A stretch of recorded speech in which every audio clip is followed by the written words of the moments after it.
Before we jump into today's episode, I want to tell you something, guys. We've got a Patreon, and you can access it for as little as £3 a month. It's got loads of great benefits over there. It's got the live shows that we do, including the Pavilion in Glasgow. The full version of. And behind the scenes footage. We've also got behind the scenes from the Glee. We've done a wee documentary at the Fringe, a day at the Fringe from last August. Very cool documentary. We Yes. do an extra episode every 2 weeks. Yes. We do. We probably have some more bonus content from the public episodes. Get wee extra bits. Yep. We're starting to put up there very shortly as well. Yeah, we also do we give you access to if we do stand-up shows for the Some Laugh stand-up shows. We've done 2 or 3 now, and they've all dibs been on tickets. all been fun. So you get first dibs on that for any upcoming Some Laugh live shows as well. So all of that for as little as £3 a month over on the Patreon. We should mention as well that myself and Stuart's Fringe show tickets are on sale. Maybe by this point, Steve, a wee couple of Stuart will be there too. A few dates at the Fringe. Look out for that, guys. Yeah, so all those links will be in the description. Hopefully see you there. And aside from that, enjoy today's episode. Enjoy. Welcome to the Some Laugh podcast. It could be like, oh, that was Some Laugh, or there was just some laughs. Some laughs. Well, no promising all laugh. No, there's going to be some. It's Some Laugh. I always think that would be a good point to get to in an acting career, like the point where you could play the president. Like if you get that kind of statesperson-like quality to you. Do you think you could play the president? I would like to. I feel like I could.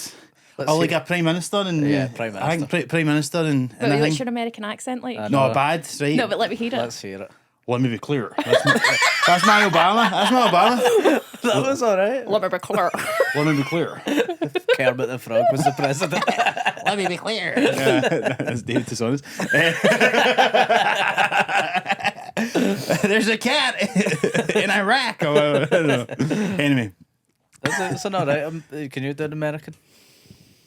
Have you ever had to do an American for an acting thing, Ashley? I've done lots of auditions where I've been like, "Hi there, my name's Ashley." Oh no, I can tell you the time I did an American accent was I used to do free voiceovers for people's fiction and do audio versions of it online for people, and one of them was a lesbian vampire story from Louisiana, and it's somewhere on the internet, and it's me doing this really bad Louisiana accent, and it's like filth. That's do your thing. Get that link in the comments. Do you know? I just remember this. Did I not audition for you once for something? I think, but it was Sharon Rooney. I think was in it as well. No. And were you? I couldn't remember. But I thought you had something to do with it because it was in Yes Bar we auditioned. I think did you go for it as well? What was it for? I can't really remember, but it was something. I've never worked with Sharon. She's Oh, just have my you pal. not? Right.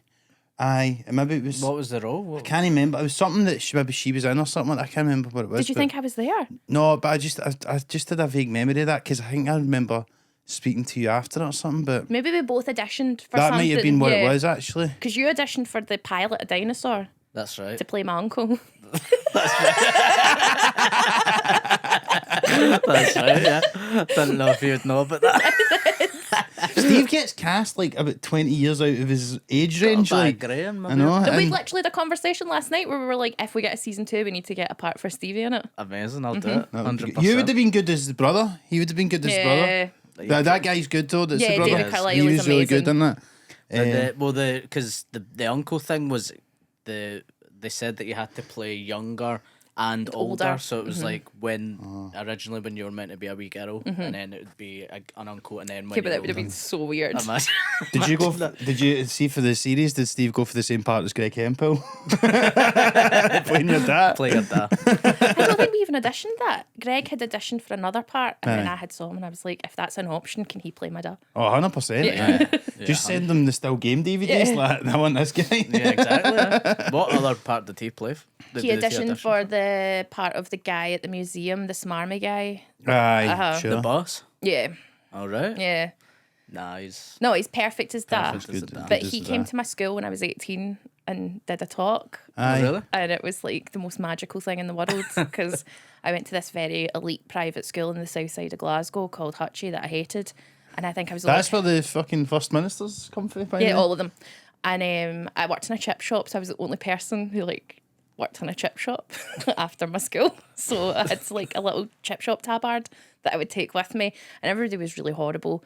And he came and he did this talk, and he had still game scripts, and he said, does anybody want to come and read a wee bit? And I was like, and I went up and he went, what's your name? And I said, Ashley Storrie. And I remember the rugby team being like, Ashley Storrie, because I had a scummy voice compared to them. And then I read the little bit of script and it was Isa, and I did that, you know, that wee old woman voice that I do.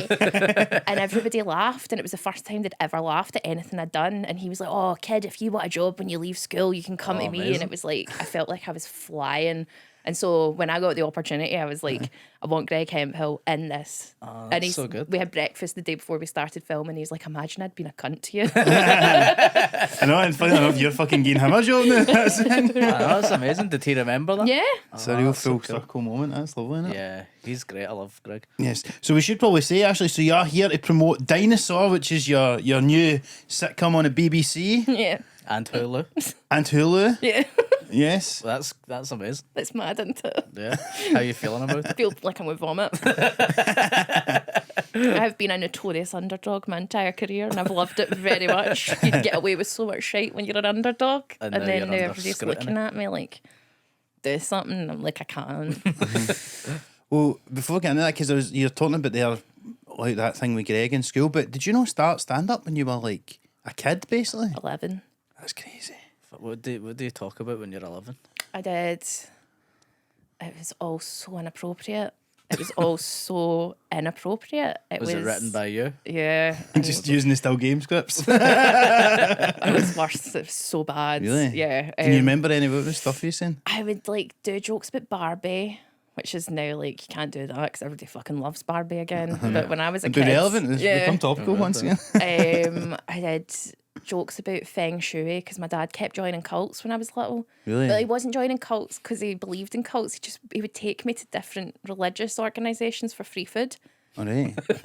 Like what? So you just go around the houses, go to all of them? Falun Gong, Oh. which is a Chinese practice which is banned in China. Yeah, they do the dances and all that stuff. You Yeah, hold yeah. you hold the wheel of time. Aye. We would go to the spiritualist church because they did biscuits and tea. We would go to the Sikh temple because they do curry. We didn't like Scientology. They had no freebies. Oh. So this is just like going to different restaurants but not needing to pay, basically. Yeah. And it wasn't that we were like poor or that poor. It was just my dad loves free stuff. And that was we'd go to like this, like there'd be a Reiki session. It'd be like free tea. My dad'd be like, right, you're getting healed. I'm getting free tea. Fuck's sake, that's class. I would do that, to be fair. I quite like a wee freebie.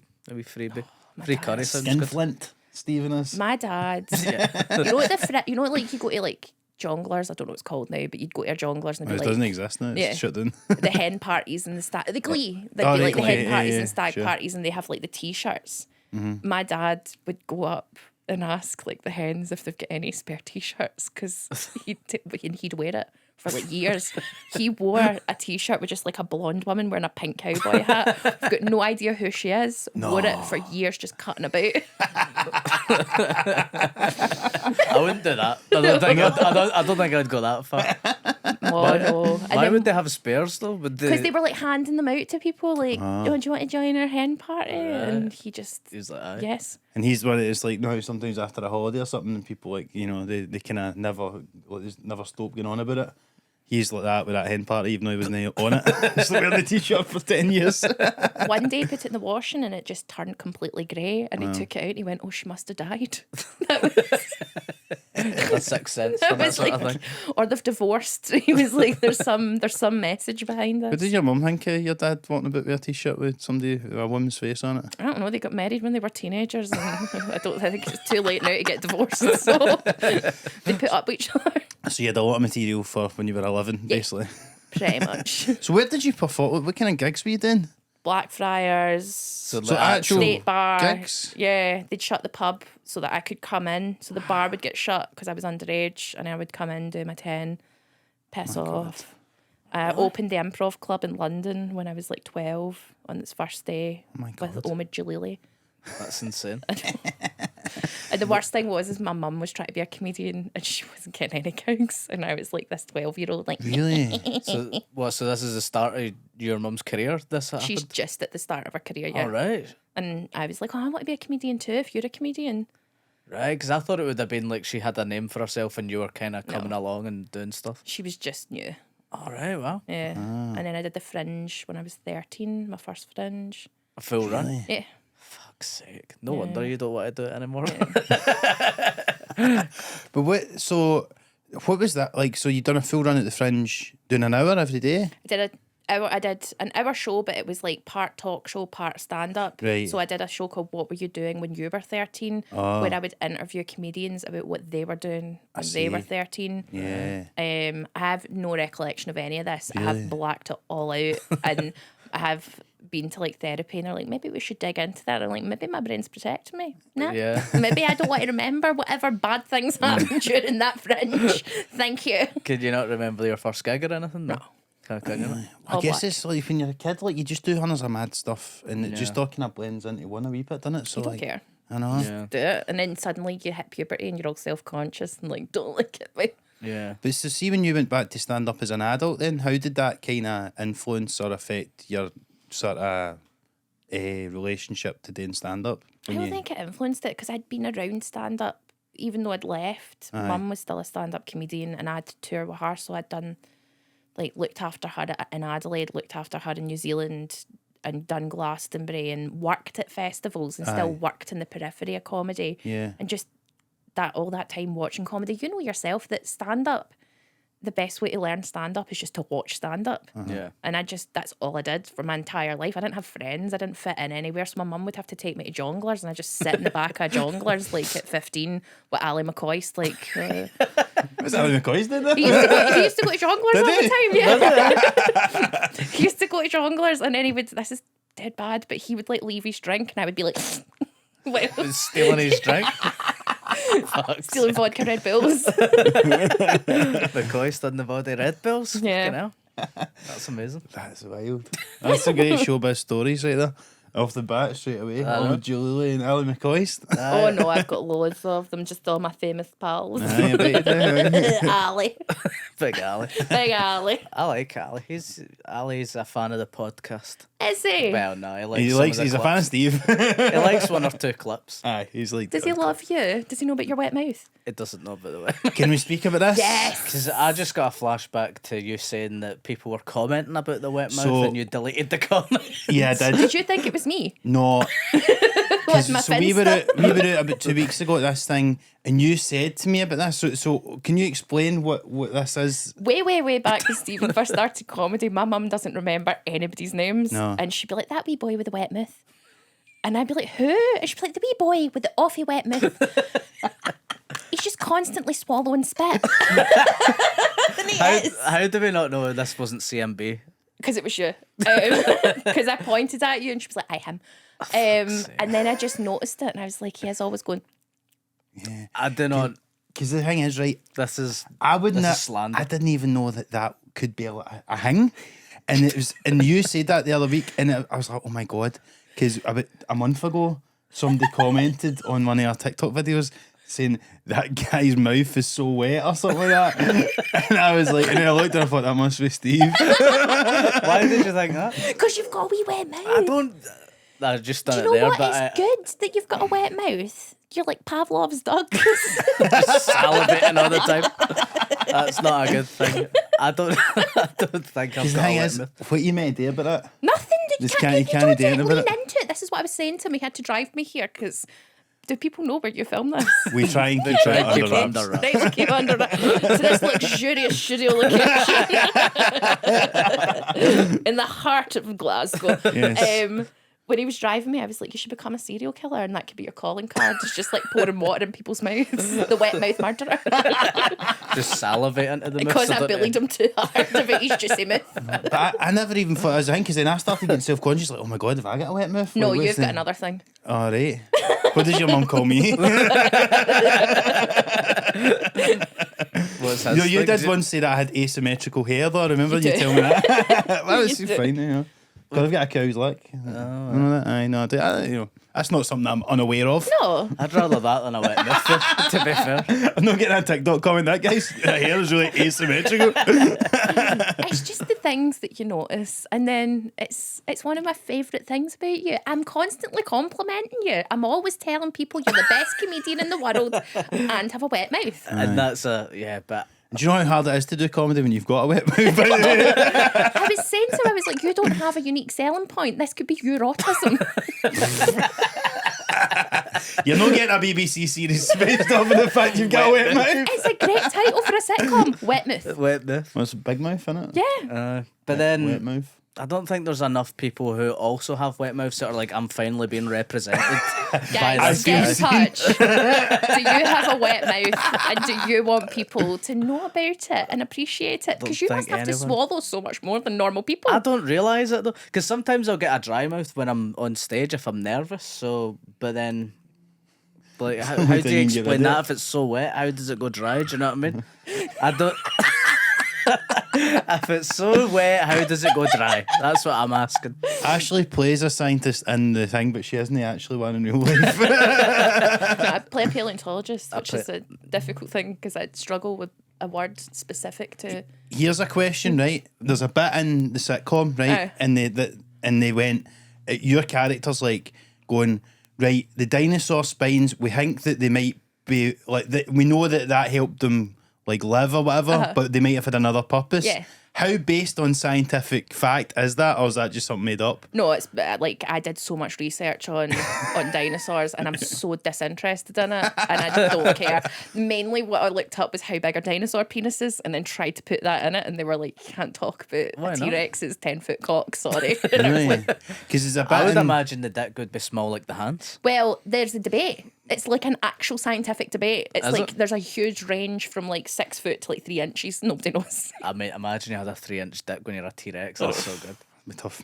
They also have to fuck in the sea Oh. because Why? they're so heavy.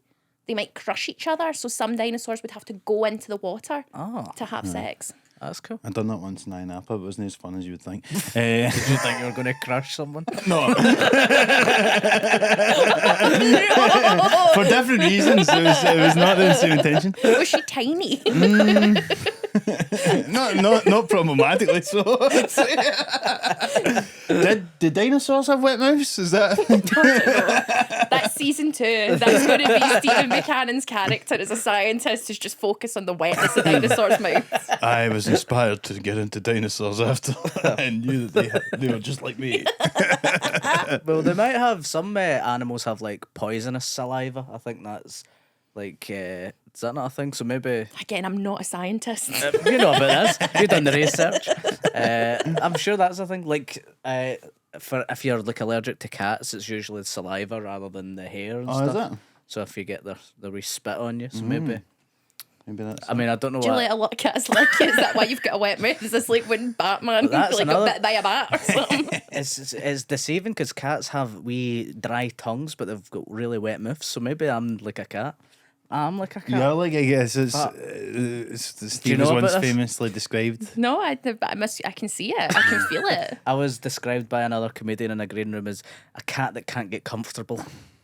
Bruce? Yeah.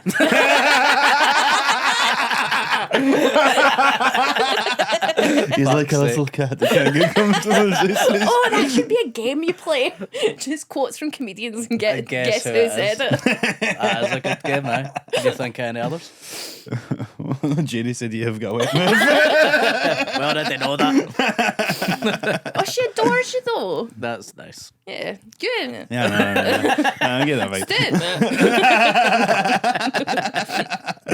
He lived too near us for a while, and we didn't like that. Oh, really? Did you Yeah. see him a lot? Oh, he was round the corner. He doesn't know that I have really good hearing. And so he lived round the corner from me, and when he would see me in the street, he would whisper to his then girlfriend, "Oh, it's Ashley Storrie," and I would hear them, and I'd be like, No, surely not. Yeah. Really? and I'd be like, "Great." How good is your hearing? Like, how close was it? Like far away. I hate my hearing. Like I a wish I cat as didn't like a cat. I wish I didn't have good hearing, but it's like an autism thing. It And makes it look as though he's not here on purpose now. By the yeah, way. it does.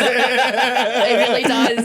I'm like, He'd have been here last week. I know, I'm so sorry. No, that's right. That's all It right. actually Do you works know out. why I couldn't do it? No, but we generally these couches would have been in the pavilion still. Oh, good. If we'd done it last Monday morning. Because I was on Sitting in the standby for Weakest Link. Weakest Link. We had Ian Stullen in the afternoon. He was going on the afternoon one. Yeah.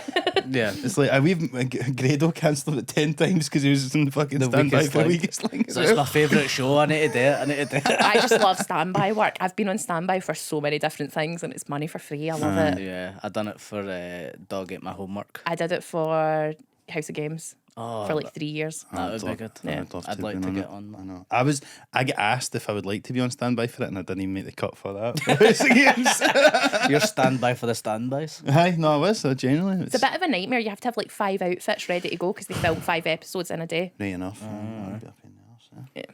But surely you could just, I guess you can.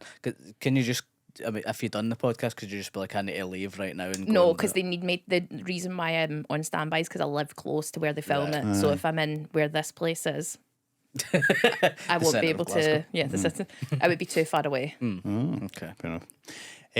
So I see. Anyway, so you went back to stand up as an adult, then obviously after doing it as a kid, and so you just kind of was it just basically like starting from scratch again then for you? Would you say Yeah, pretty much? pretty much. It's Aye. just stand up. Did you ever try and do some of the same jokes? No. Because was it like Too weird. But you Barbie, said am I right? but it was like kind of, you said it was a bit inappropriate for a 13-year-old or Yeah. whatever. So you have done it? No, because it would have still been inappropriate. It was really inappropriate. Really? Yeah, I've always been a fan of inappropriate jokes since I was like 5. I remember the first one I ever made was me and my mum. I realised that penises look like sausages, and I brought this up constantly. And I just would drop this knowledge repeatedly. Like, if I saw somebody eat a sausage, I'd be like, penis. I just don't know. It's a good bit. It's a good bit. And I remember we went into, my mum took me to a leisure centre and we opened the door to the sauna and I was like 5 and there was these 6 guys all sitting, there was no women, and I went, it smells like sizzling sausages in here. And my mum died for laughter. It was like, That's like your first main bit that you... Did you do that on stage? no, I'm just trying to avoid what I did on stage because it was so inappropriate. I could see that working on stage. I remember the first inappropriate joke I ever told. It was to my mum and dad, and no, that way it's like I didn't think I really understood what the joke was, but it was after Princess Diana died, right? And I must have heard it in school. And it was, I remember sitting at the dinner table with my mum and dad. I'm so scared about where this is I know. going. No, it was literally like, I was like, Mum, Dad, what's the difference between Princess Diana and Tiger Woods? Tiger Woods has got a better driver, Oh, right? no. Now, I must have heard that in school. Did and you then- understand? I don't even think I knew that a driver was a like, hanging golf. But I just said it because I've heard it, and then Mum and Dad were like, oh no. But I must know, I mean, you just pick these things up and then that's... I remember innocent. seeing a Princess Diana joke when I was a kid that was a great comedian's joke, and it was that his dad had misheard the news and went, that bastard Pavarotti's killed Princess Diana because he got Pavarotti and paparazzi mixed up. Pavarotti's always invading my privacy. So anyway, so we've got, so Dinosaur is out now. Yeah. Or will be by the time this is it.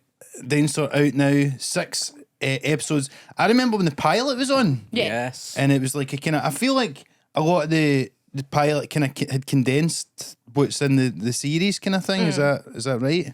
The pilot was written by Matilda Curtis, very talented. I got cast in it just as an actor, and it's very different. It's like it's a different kettle of fish. Yeah. And then when it got picked up for a series after like 2 years of nothing, we like rewrote it all. Yeah. So did you write it in conjunction with Matilda and stuff like that? After or- it got commissioned, Yeah, yeah, yeah. as a series. But the pilot I had nothing to do with. I just read my lines, and So how come they changed it so much? Was it... I think originally it was written for an English girl. Yeah. And then it got moved to Scotland, and then they wanted more of an authentic autistic voice writing it. Matilda has family who are autistic, but she's not on the spectrum, and it was like just a more authentic. Also, Matilda's like an amazing drama, and that kind of, they wanted more gaggies. Yeah. So I was like, yay.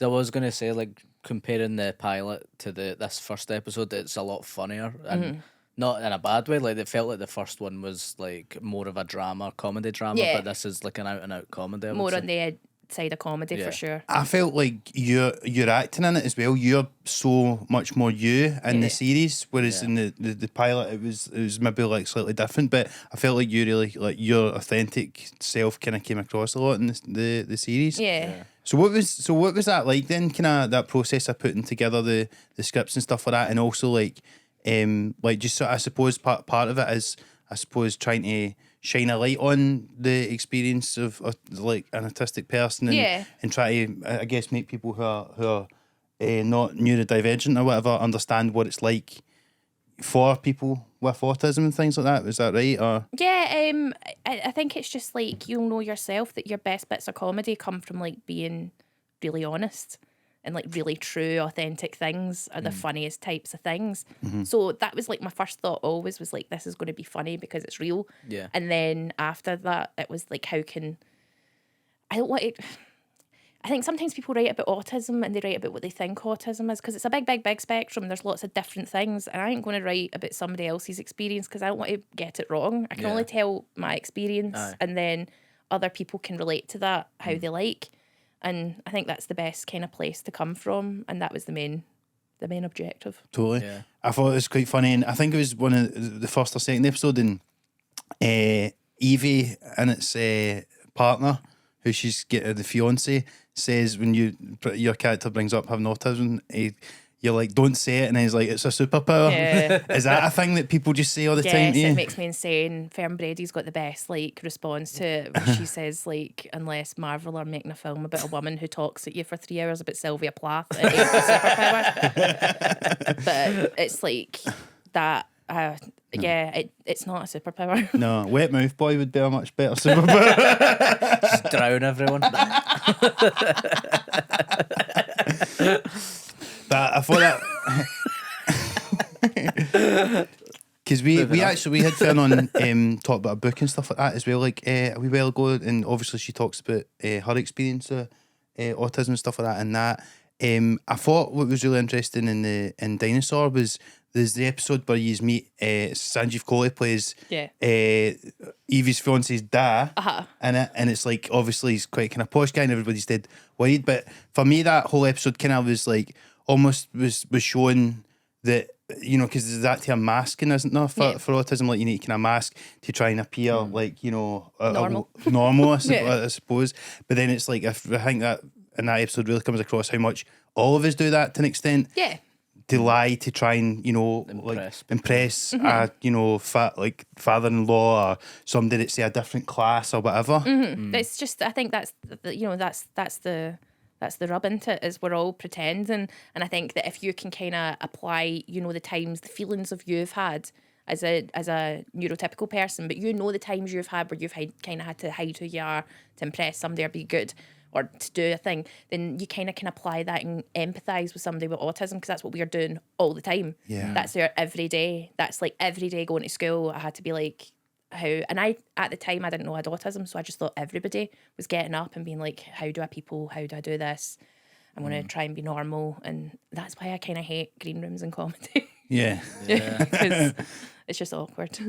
Aye. Yeah. It's always an awkward mix of people, I would say, in green rooms. And like, I remember when I first started stand up, and like I was on my first Red Raw or something, and I went in and I'm expecting everybody like cracking jokes and this and that, right? Yeah. And then you realise it's just a bunch of awkward strangers. Yeah. None of them are really comedians, basically, No. anyway. Yeah. And then so everyone's just sitting back nervously, and I was like, oh god, this isn't quite what I it's not expected. that Do you know what I fun, mean? is it? It's so weird. Because we were discussing that, like, if we've done like a weekend in Newcastle, and you're like, you just want to just sit in your hotel room, you can't be arsed like walking about your cell or hanging about with the weirdos that you're on with like that weekend or whatever. Yeah. I know, you don't want to impose too much on someone else if like that. What are you doing tomorrow afternoon? Like that? That's none of your fucking business. Going to sit in my room for 4 hours Aye. watching my laptop. I've actually got to the point where I now think it's bad form, so I never ask anyone. Like, see if you did the Friday gig and then you did the Saturday gig, I never say to MD, what did you get up to today? Yeah, don't. Yeah. I just don't. It's so rude. Yeah. And the older comedians are always like, oh, you should get out. You should go. And I'm like, go away. I know. Leave me alone. Thing is, as well, like when you go back to the same cities, it's like, I went down to the fucking, the quay, and I seen the I've fucking seen museum. Uh-huh. I'm just, I've been here 5 times now. I'm just going to sit in my room and fucking chill out. Yeah, exactly. And I try and just get the last train That's what home we're from talking Newcastle. about. That joy of if you're doing the Newcastle, opening slot on the Newcastle stand and you can get home that night. Oh, Yeah. Oh, this is great. I know, no, that's like, I remember like I was doing Edinburgh and then Newcastle, and I got home from Newcastle earlier than for Edinburgh, and I was like, Yeah. this is great. Yeah. You know what I mean? So, but I do miss though. I remember doing like a Thursday to Saturday, and you would stay the 3 nights, and I actually quite enjoyed that. But it's long. It's long. It is a long weekend, They don't do the Thursdays anymore. No, it's a shame. Comedy's dying. How would you find life on the road and stuff like that and travelling about? Ashley, do you mind it? Or? I was saying to Stephen in the car when we drove to the Glasgow City Centre. Yeah. We're here at G4 Studios or whatever the fuck they call it. when we drove to Pacific Way. Yes, yeah, this is actually in BBC Scotland Studios. Thanks very much for recreating our entire setup. This is actually the 9. Nobody knows. I know. Aye. There's more people watch it. Not a lie. When I used to do you know that I did Frozen? What? When I did Frozen. Oh, right, aye. Yeah. I didn't know Yeah, about this. but was it on a cruise ship or something? Or what, No. what was it? I did sing along a Frozen, and I would tour around the whole of Scotland and the north of England just constantly doing A live show the thing? live version of Sing Along a Frozen Wow. with 2 princesses. And I was like, the shopkeeper in Frozen. He's like, whoa, big summer blood. Was that you? No, because I was the only person who spoke legally, I had to create my own character for every show that wasn't part of the script. So I was his cousin for Scotland. So you're the only person that's speaking, not singing? Yeah. So Right. they didn't sing, they would just mime. Are you narrating it then? No. So the film, I would go on for 20 minutes and be like, hello, boys and girls. Doing your stuff when you're 13? Sausages. Bite-sized Barbie, what's the girls to do with so much plastic? That was an actual joke. Nice, we teased that out eventually. I would go on and I would do teach them how to do the first time in Forever dance, and I would get them to sing and vocalize and shout and stuff so that they all felt comfortable, because we'd be in massive theatres with hundreds and thousands of people, and get them all to scream and wake up their mums and dads, because it was usually a Saturday morning, and I'd be like, who's had a late night lemonade? And the mums and dads would all be staring at me like, we hate you, this costs £40, I hate you. And then the princesses would come out and they would meet the princesses and Anna and Elsa, and then the film would start and I would sit at the side of the stage and sort of be like, okay, boys and girls, it's time to get out your clicky clackers because Sven's running. And then they would click clack for Sven running. And then I'd just throw in jokes because I'd get bored. And then I'd start voice note over for the parents, and the kids would get so annoyed, but the mums and dads would laugh. So it's like when Anna got frozen, I'd be like, my sister's an ice cube. And just wind up the children. That's cool. Did you ever slip in jokes for if you're ready for your fringe, trying to slip in wee fringe jokes and stuff, trying out stuff? At the opening, I would do pop culture jokes. Do you remember when Madonna got choked on a cape? And she fell backwards. Yeah. I would do that to Elsa. For a lol. To the actual actress. Yeah. But we would have bits because they were bored as well. Yeah. We were doing this 3 times a day for 4 days a week. Every week. Yeah. And it was so boring. And it was so rubbish. Good money though. Yeah, it's all right money. But we were on, I was constantly in hotels. There's a clip somewhere, because when we did Bradford, the Bradford Hotel is right beside the Bradford High Crown Court. And some footballer was getting done for something in that court, and I came out in my full Hulk pajamas to have a cigarette, and I didn't know what was going on. And my mum was like, I saw you in the background of the news. What's happening? I'd look as though it's a protest or something about it. It's when somebody stands outside dressed like a chicken or whatever. Yeah, no. Just me, knackered, hungover with the princesses. We've always said that this show is about men's mental health. Of course. This is a men's mental health podcast. Have you talked about sitting in an ice bath? Because that seems to be the main cure for men's mental health right Not done now. it yet. I've done it recently. Have you? Yeah. And was it cure? better than therapy? I don't know, I've never been. Ben will literally sit in a bath of ice. Rather than talk about what's wrong with me. No, it was too cold for me. I only lasted a few seconds. Is your men's mental health cured though? I think it's fine. I don't have it anymore. No mental health whatsoever. I've never done an ice bath. No. I get too cold. Have you done therapy? Maybe you should. I've not done therapy either. Your I've mouth done would freeze over. I've done CBT. Does that count? Cock and ball torture. Cognitive therapy. Somebody jammed your balls in a door. You went, that's me better. Do wonders for your men's mental health, that. Not cock and ball torture. Was it Cognitive behavioural behavioural therapy. Maybe, And did it help? I don't know. I was just like, it's a shite. Just trying something now. I was like, you're right. It was just What annoying. happens, isn't it? What do you do? You're just right, and I'd be diary. It's like, oh, what makes you feel anxious, and then you're right about it, and then you're like, that's you cured. I don't think that's how it works, but okay. Well, that's what it felt like. Stephen, I feel anxious about my wet mouth. Everyone keeps saying I've got a wet mouth. What does it mean? Get a bucket and a mop. That's a wet ass Stevie. Apparently, it was health anxiety that I had. I was Right. always scared about I'm going to die. Yeah, same. But then I found out that everything we eat, touch, and buy is Kills cancer you, ridden. yeah. So yeah, Exactly. as soon as I was like, oh, Teflon pans are killing me, great. Yeah. Aye, apparently big Teflons. Big Teflon killing us all. That is, You should go with steel pans. Is that right? Or cast iron. Oh, That's what I use, a cast iron skillet. I'm going to need to get one. That's dinosaur money, that cast iron skillet. Absolutely not. I got it out a little. But aye, so you done up for it with Roscoe and Chris, obviously. Aye, just looked like a lot of fun. Just looked like these were all aye. It was a lot of fun, but it was super tiny crew. It was just me, Paul, my radio producer Paul Bridges, aka Silent Paul, and like Struan. That was it. Aye. And what, like doing everything? Like They did everything. Audio. They mic'd us, they filmed it, they edited, they produced it, they did everything, and then me, Christopher, and Roscoe would just dick about. say that's BBC Scotland money. I think people would get a shock if they realised how like small these crews and all that were that go into these shows. You know what I mean? Yeah, when I went to film Dinosaur, I was like, what the fuck is this? What the fuck? Because there's so many more people. Because it was just there was health and safety. Aye. There was like felt forms and shit, and I was like, usually I just get flung in a cow field and told go milk a cow, and I'm like, okay.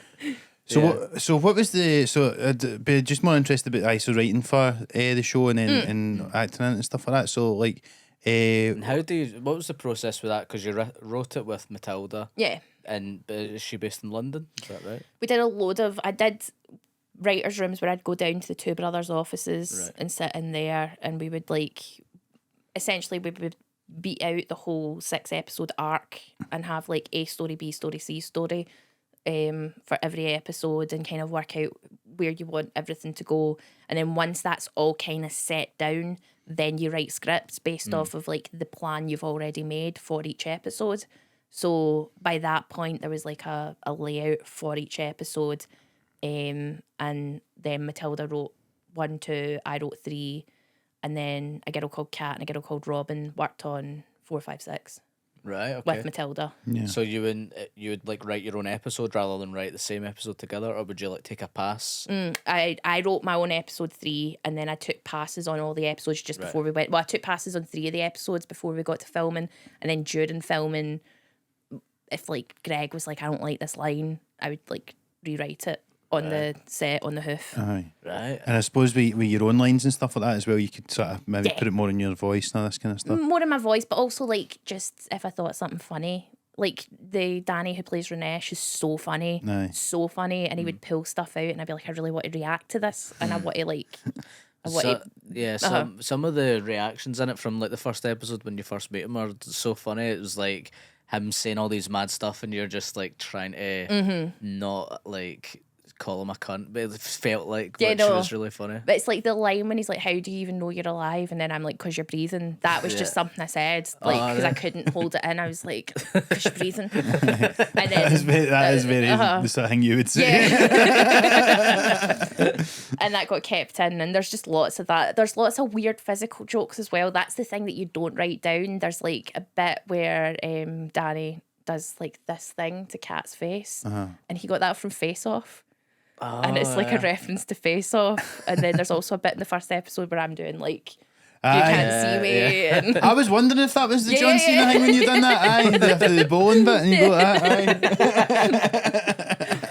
Aye. and then there's a weird hidden, it's not a hidden joke, but it's just for me. There's a joke in episode 3 where he talks about butt stuff. And then for the rest of the episode, I cover my butt whenever I'm near him. That's funny. But you would only know if I told you. I never like, noticed that. No, Yeah, because yeah, it's yeah. just me being a dick.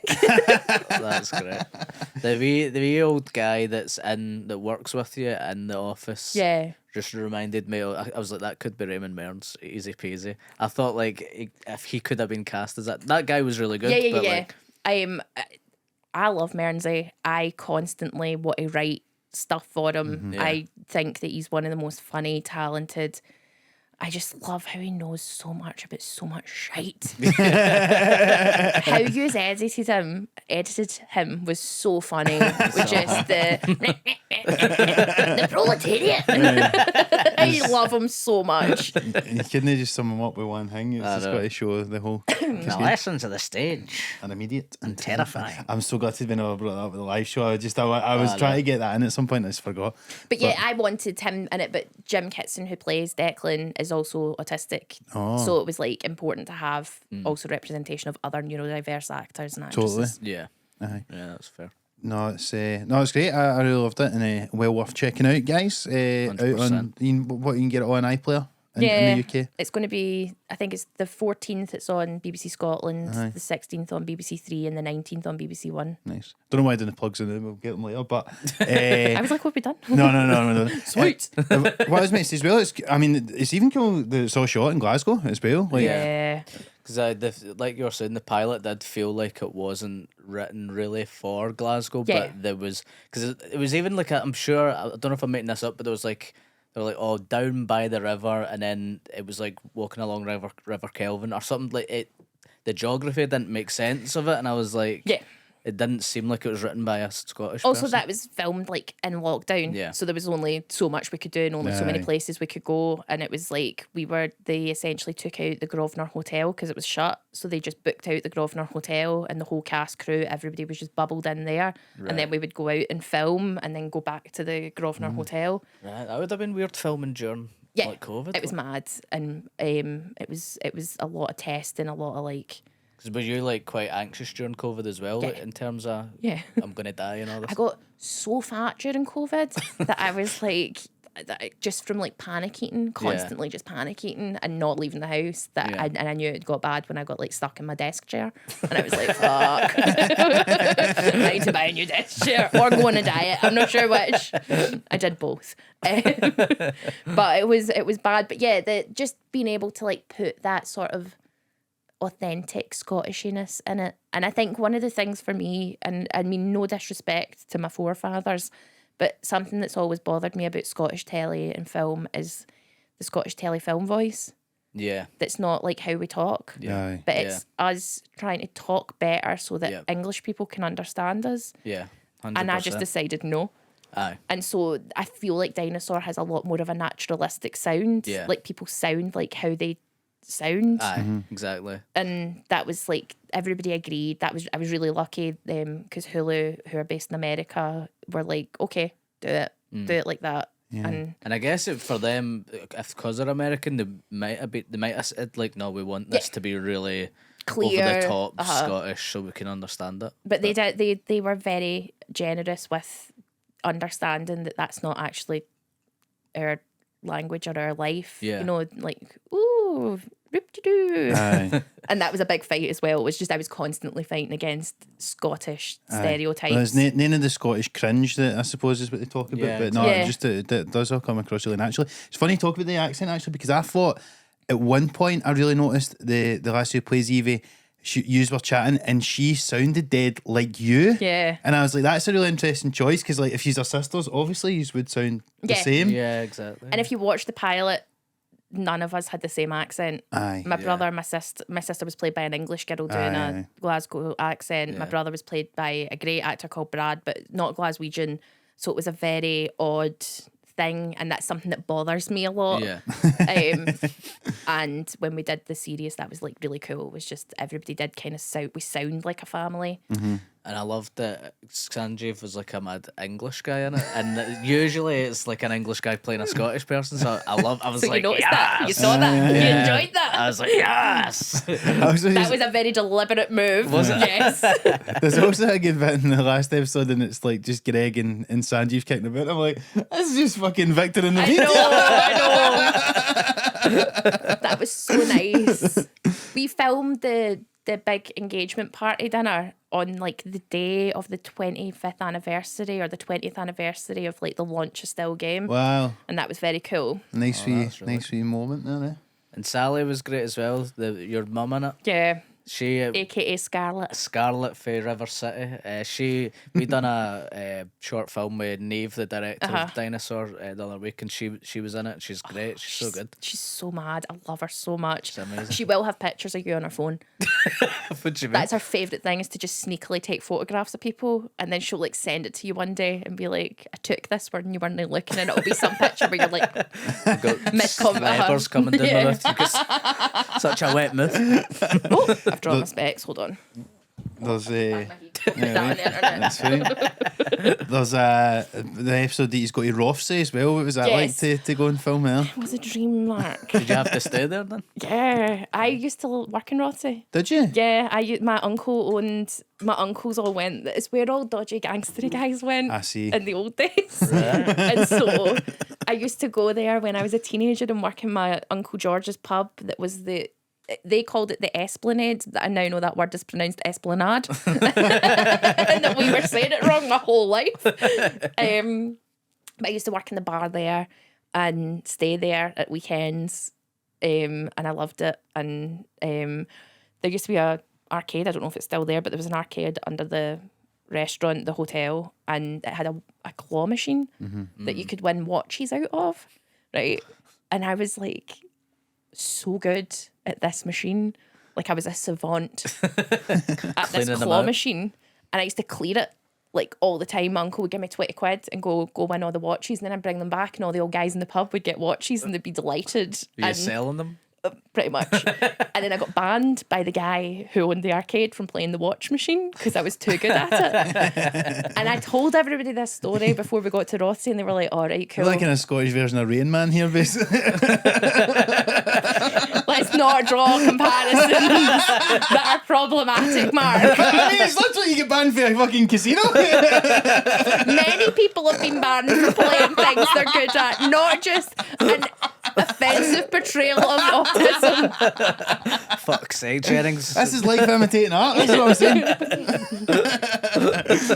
I know. I did think that. Known I as know. the Rain Man of claw machines. I've already got enough weird stuff attached to me. Anyway, nobody believed me. We get to Rothsay. And we go to the pub where we're filming, and the wee guy who owns the pub comes out and he's like, I know you. And I was like, and he was the guy who owned the arcade, and They he have a was like, picture you're of the you in your watch room. girl, I remember you. And I was like, You're still banned. "Yes." And then we sang Ronan Keaton's When You Say Nothing at All together. Great. Just impromptu. I went to Rossi last year on the Waverley. You ever been in the Waverley? No, because Boat? I'm not an elderly woman. Yeah, it was just full Is that of not old what you people. took? You must have took that boat over because you're No, you on a get wee a ferry normal thing. ferry. What's Yeah. The Waverley's boat? different. The Waverley's like a booze cruise for 90-year-olds. Have you never heard of the? You must have seen it I on the didn't river. know Rothsay was an island in it. I Oh, just but thought- it's the island. Rothsay's the town. Oh, right, that okay. When working class Scottish people used to go there for their holidays before like Tenerife was an option. Aye. And so they would go to Rothsay for their summer holidays. That was it. And it was like palm trees and mini golf and history and Mm. a lot of place. my family who have addiction problems go there to Play the claw machines. play the club machine. You're not going to get over there, I'll tell you that much. Yeah. It's really weird. I've got a weird contingent of like ex-con family who kind of live near or around that island. Yeah, can we talk about this? Yeah, if you want. Because like your mum talks about it in her stand-up and all that, like Yeah. from a sort of gangstery background. Yeah. Is that what's I mean, that like growing up? between your mum and that, it must have been an interesting upbringing, I can imagine. Yeah, it's not been easy. I used to. My granddad was a criminal of the organised variety, Right. and I adored him. I didn't know what he did, and he had 7 sons, and he was like just really weird and did a lot of crime and that. And he used to take me about with him, and On the crime? no, just like things? when he was doing there was a lot of meetings with other criminals. Again, I'm Right. 6, so I don't know what's going on, but I remember going to like the Ponderosa with my granda when I was little. That just sounds so. Sounds like It's, some of the it's not. It's amazing, the most. It was Arthur Thompson's house. Right. That they called it the Ponderosa. Right. And Arthur Thompson, the gangster. the gangster. because that's his work. So that's You just went to his house. he went to his house to talk about something, and I think he brought me because he knew nothing bad would happen if a 5-year-old was there. Right. I don't know. And then you came in and go, this smells like sizzling sausages. So you're like a human shield to them. Like more than once. Oh, fucking hell. And it was fine. It wasn't bad. But the police like raided us and found loads of guns in my granddad's house, and my parents got taken away, and I got sent to go, like, I got passed around the aunties, and there was a big fight over who got me. That And must have felt nice. yeah, it was cool. And I had to like phone the lawyer, and there was like, I had plans in place, which again, I don't know how I didn't know I was autistic, but I had like Mr. Bovey, RIP, my lawyer, I had his name written on a panda bear on its butt so that I knew like to phone that number if something went wrong, and the bear was called Mr. Bovey, so I knew to phone Mr. Bovey if that went wrong. And I had the hidden keys for all the booze that was hidden in my granddad's house, and that I now realise as an adult that that's why all the aunties were fighting over me, was that I had The keys to the booze. I had the keys to the booze. I had the keys to the basement where all the like wealth was hidden, and so they were like, "Oh, just get a wee." And I remember my auntie going, "I'm awfully thirsty, Ashley. Go to get me a wee drink." And I came back with an ice pole. Like, there you go. Wow. Like, I'm not giving you the key to the booze cupboard. That's amazing. What age would you have been when you started to realise kind of that this wasn't the most normal upbringing? I knew that it wasn't normal because I was told not to tell things at school. That was like a big thing. I was 5 and I was told, don't talk about your granda's like 20-year-old girlfriend Right. at school. Don't talk about like Your your granda uncle. Leonardo DiCaprio. Yeah. Don't talk. The other thing I knew was if I got told an uncle was in Spain, it meant they were in jail. Right. All right. And so when I went to private school and these girls were like, "Yes, my dad's in Spain," I was like, "Oh, is he in jail?" And they were They like, probably know "No." each other. Do you know if you lie and say that you're a trained electrician, you get more time out your cell? Tell your dad. But yeah, it was a weird upbringing. I was going to this really elite private school in the West End of Glasgow while I was like going back to the East End where it was all like crimey, and across the road my Uncle Jonah lived. He wasn't my actual uncle, he was just this guy who lived across the road from us, and he had no eyes because both had been taken in like gang violence. But I thought that's how all blind people became blind when I was a little girl, that somebody had like taken their eyes. So mum had to like stop me from repeatedly asking blind people, who took your eyes? Well, God in a way for some of us, I suppose. Fucking hell, when did you become Mark the Edgelord? I'm saying that's what happened. But his house was always getting set on fire. That's what I remember most, is like, Your grandpa's? no, that burned down like last week. My Jonah The was, guy with no eyes. yeah. So even when he had no eyes, he was still doing stuff that people would want to do, stuff like burn down his house If for. you Google him, he was called like Cyclops when he had one eye, and he was like Blind Jonah, and he was like a notorious, I think, enforcer or hitman of that variety. I just knew him as the guy who lived across the road whose house went on fire, who had a daughter my age, and I would go and play there, and What the hell? Yeah, but then I grew up and I Googled stuff and I was like, fuck, that was parenting, eh?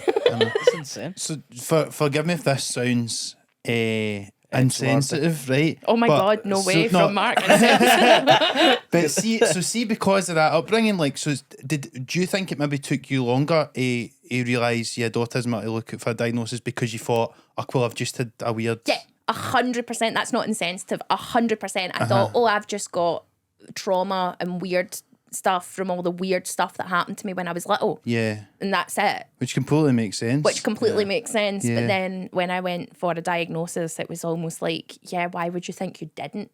Like, it was like, yeah, hardcore, mate. And what was it that it made you kind of pursue the diagnosis and stuff like that? Was it you said to us off air about the first person that told you they thought you're autistic, and we can say who it is if you want. It was the first person to say I was autistic. He was the first person to like say it out loud in a normal way. Like Right. he was the first person to go. It was Elliot Steele, and he was like, previous guest. and he was like, "Man, mate, you're autistic."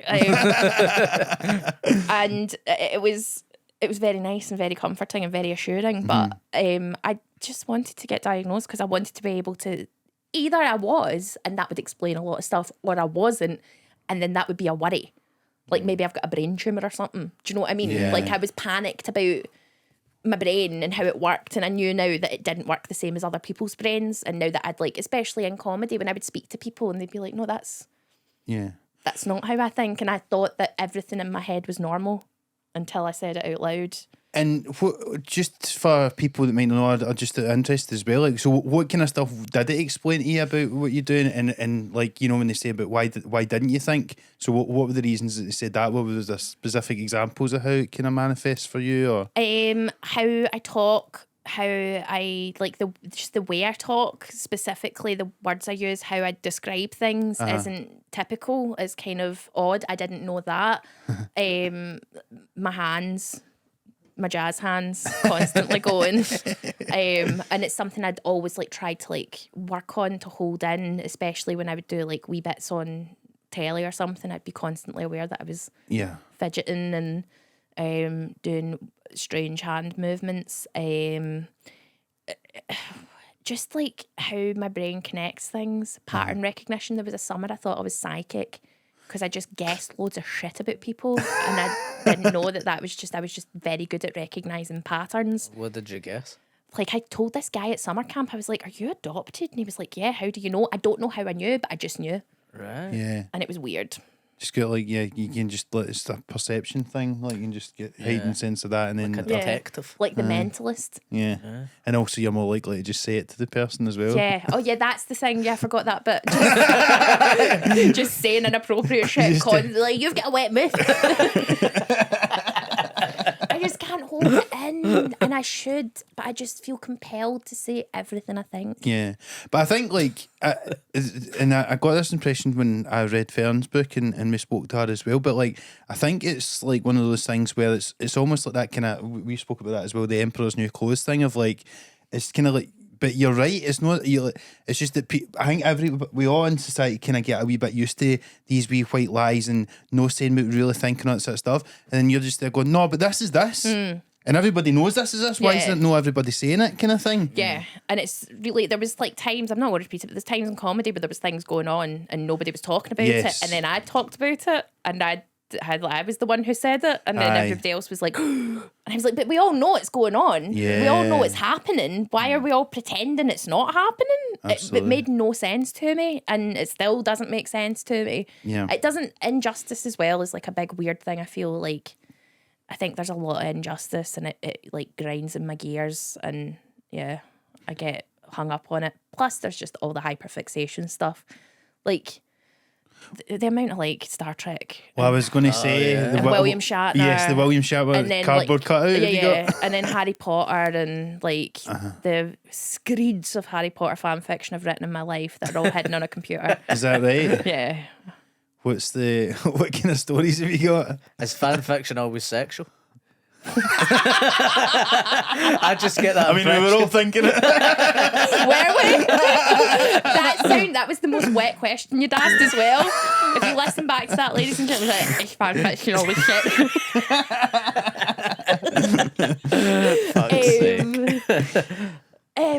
right filth.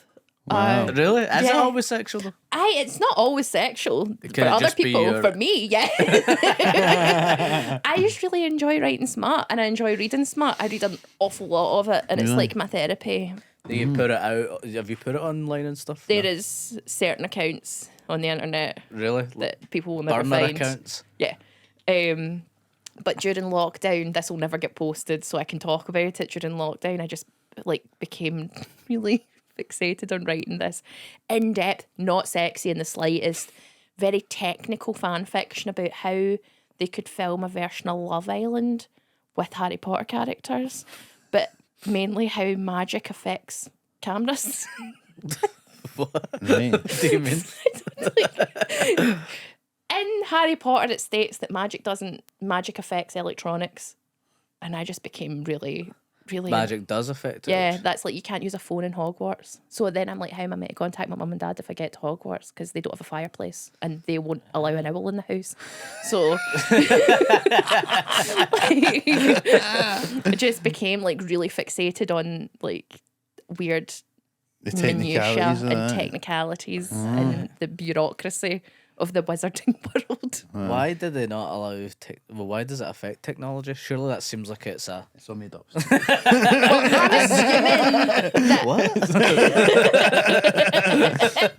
I think it's just like it makes sense that magic would interfere with electronics. You would think so? Well, fucking electronics affects we fucking get a phone on it, we'll start beeping in fucking mic and all I that. suppose, but I also don't think it would affect it if they did have phones. Like they wouldn't be like, "Oh, Voldemort's coming, let's go quick." Do you know what I mean? It's like I don't think I think you're thinking it'll affect the story. I'm talking about the actual physics of electricity, Yeah. eons and protons and neutrons and shit like that. I don't know what any I of don't that know. I'm not a scientist. Are all deeply impacted by the particulars of magic.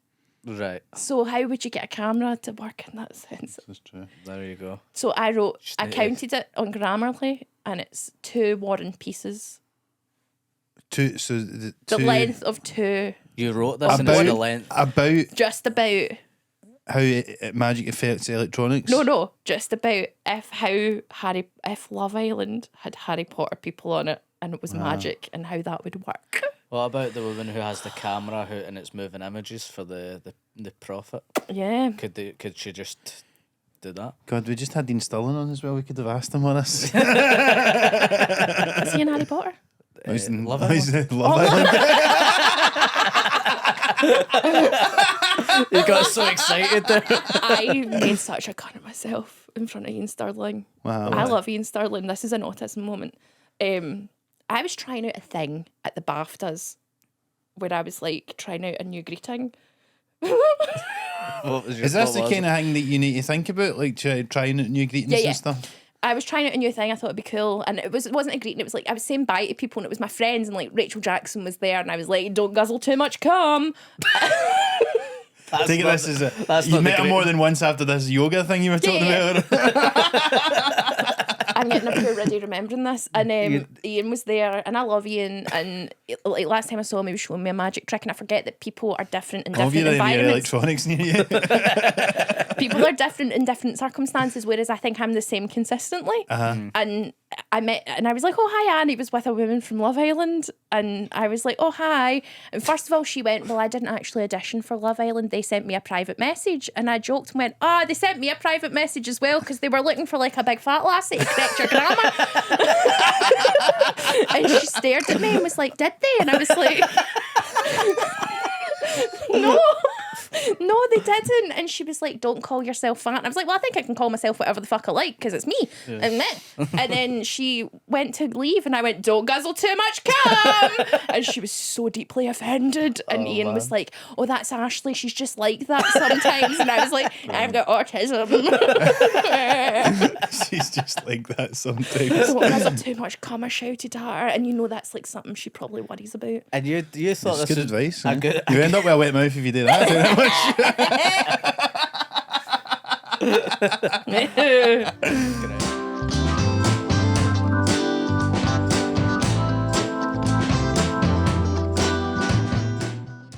I want to hear about William Shatner. Oh, damn. Well, so There was one before we get into Shatner. There was one gig that we were doing at the Stand, and there was No, I can't do it. This is the worst gig of my life. This is the worst gig of my life. Really? Do you know I was drugged? what? I had been at my friend's house. I have to be very special and specific here and not say anything, but I was at my friend's house and there was a load of cannabis laced butter in the fridge, and I didn't know yet. And I didn't know, and I had been eating toast all fucking day, and I was so cunted and fucked, and I didn't know what was happening. And I'm not a druggy person, you know. I'm not like a party girl. That's why I don't have friends in comedy, because everybody goes out and drinks and has fun, and I go home and write fan fiction about Love Island.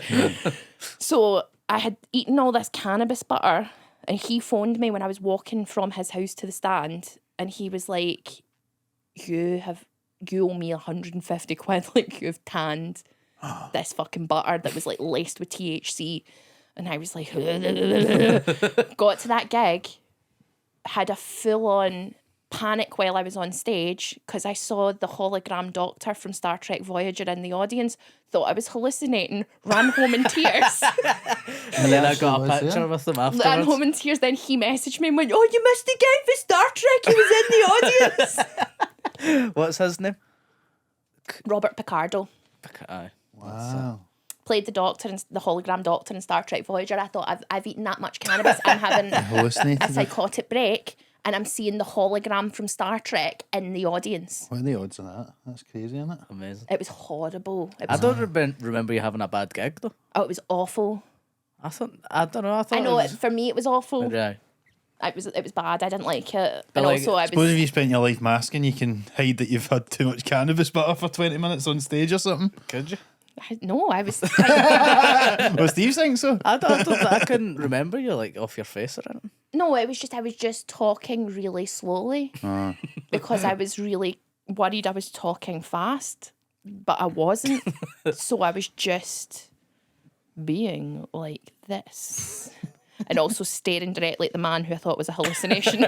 Like, Well, if he plays a hologram in the thing, that makes sense that my brain would Yeah. hallucinate that. Yeah. And then William Shatner, you've always been obsessed. We've got a pal, Martin Quinn, who's the new Scotty. you score. Yeah, I've heard. Oh. I wanted Roscoe to be the new Scotty. He did audition. I know he did. I auditioned as Steve well. audition. Did you? Yeah, he helped me film. I helped him. Oh, it's nice. Is he a Scottish person? Yeah. Oh, that's good. Yeah. It's glad he's a Scottish He's a good person. boy, man. Yeah, He's he's good. Because he real was a fun. Canadian, obviously. Jimmy Dugan. Yeah. William Shatner. Because when we get together, you'd always talk about your William Shatner cardboard cutout. Yeah. Is that real? Yeah, it was real. It's gone in the bin now. Oh no! Why? Is he But you've no he's- longer the love of your life? I just think it's weird to like have a giant cutout of a man from the 70s when I'm cracking one off my room, Stephen. But did you used to say that used to do it for you? Yeah, did it did, but then it's like, you know, with like any relationship, things go. You just apart from your cardboard cut. because he's drifted apart from my pretend boyfriend. but he's like tweeted you and stuff before. Have you ever met him in real life? No, I don't want to. But he's tweeted you and stuff. Is that when it started getting more weird than you thought? I better get the Yeah, rest I and- can't like masturbate to some old man who's like tweeting you on the internet. No, I'm kidding. You're probably the only person in history that's got a cardboard cutout of one of the reply guys. No, I love him, and he's like really encouraging of my endeavors. And like when he went into space, I watched him go into space, and he was very touched that I had been touched by him going to space. I wrote a song when I was younger about how much I loved him. That was to the Little Mermaid's part of your world. Sure. And it was Amazing. had the line up where they walk, up where they run, up where they set all phasers to stun. That was good. And I sent it to him, and he was like, I don't know whether to be touched or terrified. And I was like, be both. But he's always been cute, and I love him. And Did you ever write fan fiction about him in Star Trek? no, but Star Trek is where fan fiction comes from.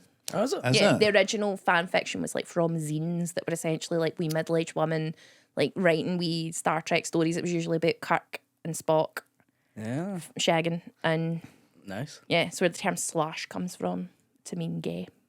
Is it? Yeah. Martin Quinn was saying that even on the show, the writers check the forums, the fan forums, just to make sure that all the lore is correct, because like most of these people will know better than the writers themselves. Yeah, and also what timeline is it taking place in? Yeah. Is it the because Abrams changed the timeline. I don't know. Oh, so there's different Yeah, timelines, different like- canon. Yeah, it's weird. So it's like, what universe is this taking in? And are you still into it as much? Like, No. but you've sat and I moved don't on. like the new Star Treks. I don't. I didn't know this would be a thing, but when I tried to watch Picard, the swearing, The swearing. it made me sad. I was like, but we've evolved to a time past swearing. But even because, like, have you not? I mean, you swear a lot in your stand up and that, and if someone was like, "Oh, why I'm you not swear?" the admiral of a spaceship, Steve. Much to your chagrin, I Much to imagine. my chagrin. That's fair. That's season 2 of Dinosaur. Let's see what takes place. No, I want Stephen. I've like got it in my head already. I want Stephen to be like my arch nemesis from like PhD. Who's Yes. got like different views on dinosaurs and is Yes. in the terms of Doesn't think they paleontology. exist. But in terms of like paleontology, I think you should be like really cool, but not cool compared to other cool people, but cool in the world of paleontology. That's a great character. I do love that kind of, you know, when you see people, because I'm in so many different like little niche nerdy pockets. I love when you go to like Comic-Con and there's this like some guy with a trilby and a waistcoat with like playing cards on it. But in that world, he's fucking king. He's the king. And yeah. I love that. amazing. I love that vibe. You see that in comedy a lot as well. It's like, people that, like, they become cool in You that talk about world. that guy who actually has playing cards all over him. Well, that's you do get some of them. Is he doing comedy now? I thought he was just a person who threatened you in the street. I think he's a magician or something like No, that. but yeah, it's another place where people that were nerdy or whatever grow up and then they suddenly become, the hot comic and then they And it's go, the worst thing. so ego. Aye. It's not even all ego. It's just you can tell that like this is the first time you've been like an object of desire. Yes. And you're not using your power for good. You're using it for bad. And we're not just talking about CMB here, by the way. You The not got like a edge lord full-time strikes girlfriend. again. CMB not got like a long-term girlfriend. Oh no, I'm not talking about. I was just talking about general. I'm not, right. I'm not saying it's up here shagging about or something. I was like, please Is that don't where say you that. were going? I was wondering why he's so upset. I was just like making those. He's like thinks he's cool in it. Yeah, CMB thinks he's cool. He walks Aye. about with his little satchel, his little tote with like some book about like, oh yeah, this is about Akawazi. He's a philosopher of, and then you're like, shut up, Morrissey. Yeah, I think he up and does jokes about cereal. Or whatever. I adore him, and Yeah. Oh, he we all lets me do. carry Love the him guy. like We a all do. baby, and that's what makes me love him more. See, You won't let me carry you like a baby. I'm too heavy for You're a baby. absolutely not too fucking heavy I for me. Me and Roscoe worked out we could bench press CMB. So Aye, but he's like, what, 3 stone or something? yeah. no, I know exactly how much he weighs. We had to work out how much he weighed so that when we went to the gym, we could bench press the equivalency of him. that's So good. yeah, 11 stone. what was that noise? No. That's your good hearing again. It was like, Sometimes it's a wee squirrel or something. oh great. You're not scared of them, are I you? don't like rodents. All right, it's fine. It's probably No, next one. squirrels are cute. They A are bird, isn't it? oh, The grey squirrels are bad, I think. No, red squirrels. racist. No, it is. No, So racist. no, they are. The greys that are the Oh, problem. is it the greys that are the problem? The greys are coming over stealing the reds' nuts. You can play a grey squirrel though. Thanks. Yeah. Because he's here. No, just his wee face. Yeah, no, is that a grey joke, is it? Yeah. We're all going grey, Stephen. Yeah, no. There's no shame in it. Are you dyeing your hair? No, box it I've just got for no, men. I've got grace. I've got grace. I'm going to try and age gracefully. See, as long as I can keep a hold of my hairline, I'll age gracefully with the grace. I don't mind. You thinking about Botox? What? I got it. Do you think I should have it? No, I'm just like, I got it. It was great. All right. Yeah. Whereabouts?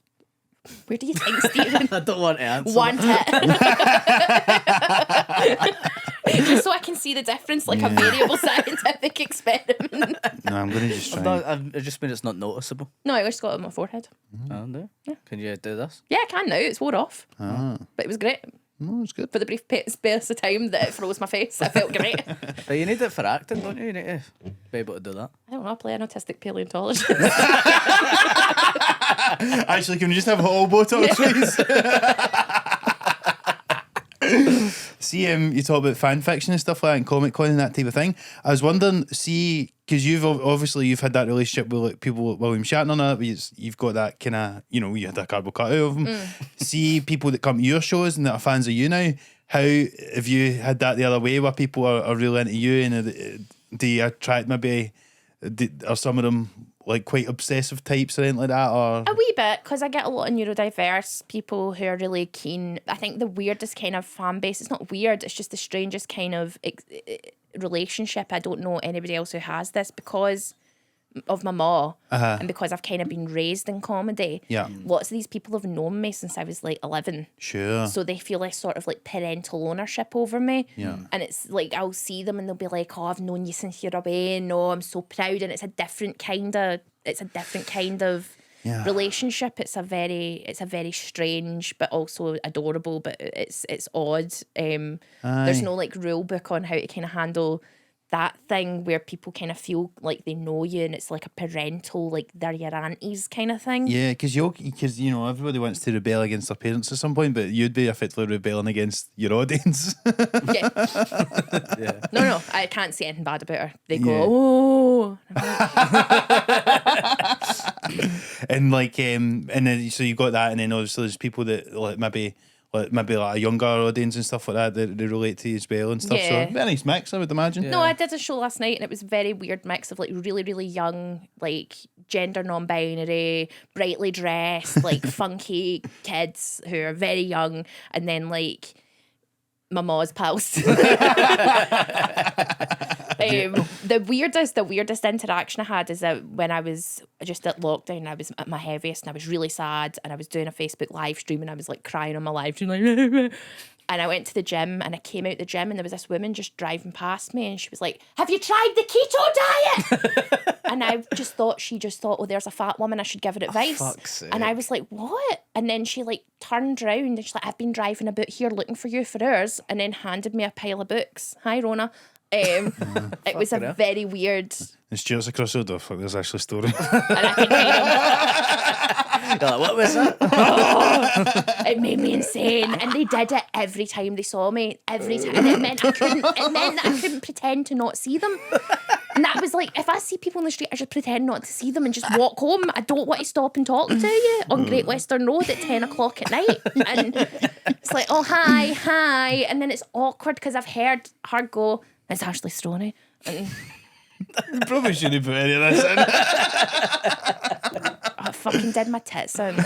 That's funny. Sorry, but but that's quite nice that people stop and give you advice. So I mean, it's like there's people that feel like they can do that. I suppose if they've got No, that it's familiar. creepy. I was in like a industrial estate at my gym, and she'd been driving about, working out my location based off of where she saw me walk to on my live stream. Yeah, that's weird. I do wonder that sometimes, like, because you know, Lemmy will sometimes like post like he goes at a cycle or whatever. it makes me And you so go, nervous for people him. could easily go out and fucking find them or whatever. I think he might. Do you think he posts them after? Well, this is what I Yeah. wonder. But then it's because I've seen Frankie do it in the park and all that, and I always wonder, like, sometimes I'm like, I'll be like, I could like be there in 5 minutes, and you go, like, if he's got fucking hundreds of thousands of followers, some fucking weirdo It'd have could. to be after, you'd think. You would think, man, but you know, maybe. Have you ever had a fan write fan fiction about you and let you know about it? Not let me know about it. I really hope that I hope there's like filth written about Dinosaur. I would take delight in. I think it's great. I love it. I love fan fiction. I think it's so funny. I love the community. I love the people in it. It just makes me laugh. There were 3 of us in that marriage. Diana, call back. Boom! Back in the good books. On that note, I think that's... Such an edgelord. I was when I was 7 and I didn't understand the jokes. That's, you know. Ooh, that could be a fringe show name. Edging Lord. You think I'm going to get people to the precipice of climax and then thanks very much, good night. Nearly met them but laugh. That's usually what I do. You're a ladies' man, aren't you? Oh, I don't know about that. Yeah, I remember watching you hit on girls at Hit the on stands. girls? Yeah. Yeah. Do you remember when you were like, oh, I don't use an iPhone because I'm too I did, cool? yeah, I was off Yeah. the internet for a bit. I didn't And have an then iPhone. there was that girl who spoke to you when you were on stage, and then you thought that she liked you, and you went out into the corridor and you asked her out in front of everybody, and she said no. I don't remember that.